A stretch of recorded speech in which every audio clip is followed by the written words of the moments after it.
I am here with Davina Kinyi. This gracious lady is born in Migori. She's a fourth year at the University of Nairobi, pursuing her law degree. And Davina Kinyi is representing the youth today.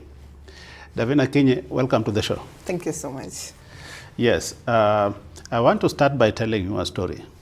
I have been through where you are. I went to Marindi Primary School. Where's Marindi? This is in my village in Homa Bay. And then I went to high school. I went to Alliance High School. I went to the University of Nairobi. And I did my degree. And up to now, I'm on my second degree. Wow. Looking behind, I feel I've had education, but I don't feel that I'm living up to the 2 degrees that I hold to my name. I don't feel skilled enough to be able to live on my degree, even at my age. Now that you're going through your education, I want you to tell me, what are your hopes after graduating? And how realistic do you feel those hopes are? Okay. I am a student of law, just as you had mentioned. And of course, after you're done with your KSL, you have to do pupillage for 2 years. I am built in such a way that I don't really like working for people. I like creating jobs on my own and being an entrepreneur. So mostly when I'm done with my law degree, I want to practice for a law firm for about 3 years to gain some experience. Then afterwards, I'll just do my own law firm. But at the moment, I'm trying to do small businesses. I have a school canteen in Migori, and I'm just trying to sell out my things so that at least I can get a little bit of money from it. Because apparently the people are looking for jobs, and the job opportunities are so little. And right now, lawyers are so many in Kenya. People are trying, people are striving. So I would want to also have side hustles and do other things, because jobs, there are not so many jobs around, and people are so many. So, yeah. That sounds enterprising. Do you feel that people you were with in high school and people you are with at the university are sharing the same thoughts? No, so many people are trying to still look for job opportunities. Most people want to work for others. And of course, everyone can't be an entrepreneur, and not everyone has that opportunity. But most of the students are looking for jobs. So most of the people are living hopelessly. And the situations where you find that students is trying to get into maybe bad stuff just in order to get some connection from big people. Yes. Thank you. I've seen that there is a lot of anger among the younger generation today. And I'm made to understand this is as a result of frustration from lack of job opportunities. Do you think we are able to deal with this challenge? Do you think this is a misplaced anger? No, I think the angers, I think they are angry on like the right perspective. I think their anger is valid. Yes, reason being, there are so many opportunities in Kenya. For instance, I was speaking to a friend, and we have so many raw materials in Kenya, and there are so many opportunities. I think there's exports and imports, and mostly I think if we need to solve out the issues, then we should avoid more exports and concentrate on imports. When, for instance, this chair, you have this chair, right?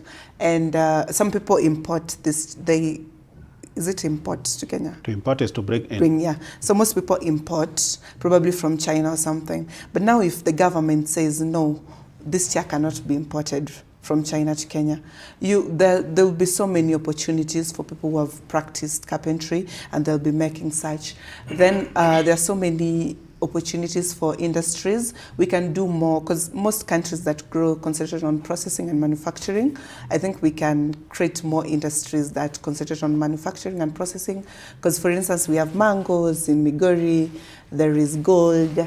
There in Kisumu, there are so many, I think, raw materials, there is land. So I think people need to be sensitized. They ought to be civic education on things that people can do or the youths can do to gain some money. Then I think also on the import and export stuff, I think that would be valid. Wonderful.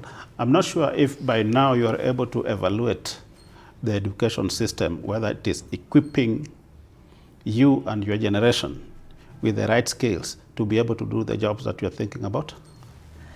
I haven't, when I was studying, by then there wasn't something to do with CBC. I've gone through the 844 system, and I feel that at some point, there's some things we learned in maths that don't apply in real life. And there are so many things that we learned that don't apply in real life. So at some point, I think we have not been equipped with the right skills. Yes. What do you think we can do better as a country to make people coming out of our institutions of learning self-reliant? Okay. I don't know so much about CBC, but I think there should be more sensitization and civic education. For instance, there should be programs such as, for instance, if the government comes up and says, in Homa Bay there is going to be 3 months of training on carpentry. I think that makes sense. People will come, learn carpentry. The next time, maybe after 3 months, there's another thing to learn. I think that would help people so that everyone can choose what he is interested in. If you're interested in carpentry, you can make something out of it. I think that's what ought to be done. Great. Yes. The greatest industry today is the digital industry. And this space, I think most of the young people are familiar with it. How promising is this to the younger generation, and can they make a living out of it? Social media has trended a lot, and it has a positive impact and negative impact. The positive impacts, yes, some people make a living out of it, and there are some people who do so well in social media that they earn so much. They've even bought cars. But then the second thing, the negative part of it, there's a lot of pressure in social media because now someone else has bought a car, you also need a car, maybe you end up taking loans and whatever. So I think there is the bad side of it. It brings pressure. Then through social media, we get to, for instance, someone is below 16 can access social media. You see things that probably are meant for the adult life, and probably PG also, things that need parental guidance. So I think the social media has negative and positive influence, but mostly I think it's negative. Thank you very much. Now that you are born a Luo, do you feel that you are grounded in your culture as a Luo, or you have been swept away by the new culture of social media and Western world? No, I stand to be a Luo. I am a proud Luo, and I still practice our culture, and I try so much to also, because sometimes I teach in school, so I try to incorporate the Luo culture. We do a Luo music. I teach them about Luo culture. I still embrace Luo culture, and I love Luo. During my time, we used to learn mother tongue in school.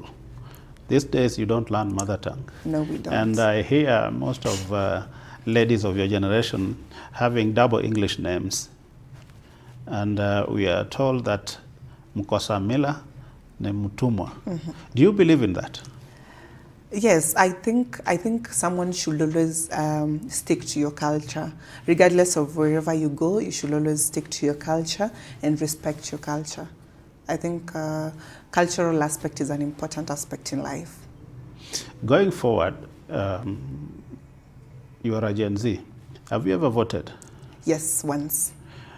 And now the Gen Zs have had a problem in the way our governance is and the way our economy is. How are you going to use your vote to change this? What are your key considerations that are going to be during the election? Okay, that makes a lot of sense, because the last time I went for voting, I had to wake up at around 4 a.m. to go back to the village to vote. And I was so disappointed, because sometimes you vote, then like maybe there's some corruption somewhere, and we end up with very poor leaders, or people who are not even meant to be leaders.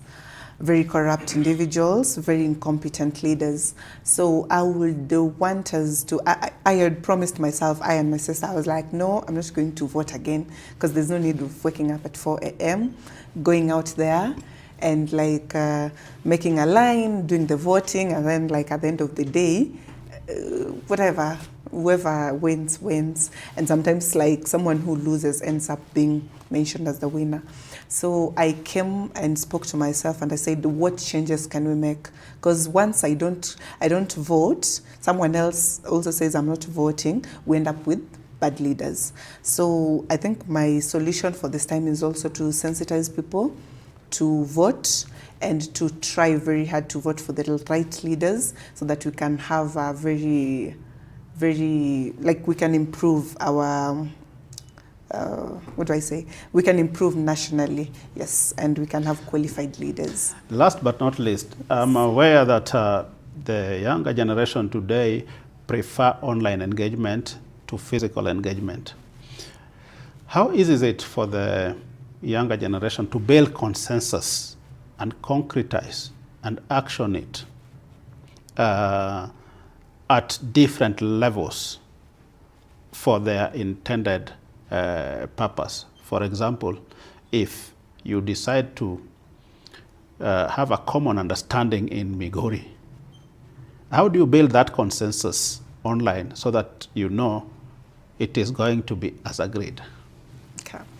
I think what happens is if we meet physically, if for instance you're a GenZ, I hope you're a GenZ at heart probably. So when we meet and we're like, hi, okay, I've formed a certain group and this is what I do. I want us to come together and probably vote for this kind of person, right? So I'll do you probably a WhatsApp link. You'll join my group. I'll tell you, you can, maybe your friends can join. So you'll tell a friend, I'll also tell a friend, and the circle keeps on going. That's why you find sometimes I have a WhatsApp group that probably 500 people are in. So once we're in Migori, and the 500 of us are in Migori, you see probably someone is in Mikei, part of Migori, another person is in Makalda. So if someone can get maybe 20 bob to buy bundles, we could come together easily.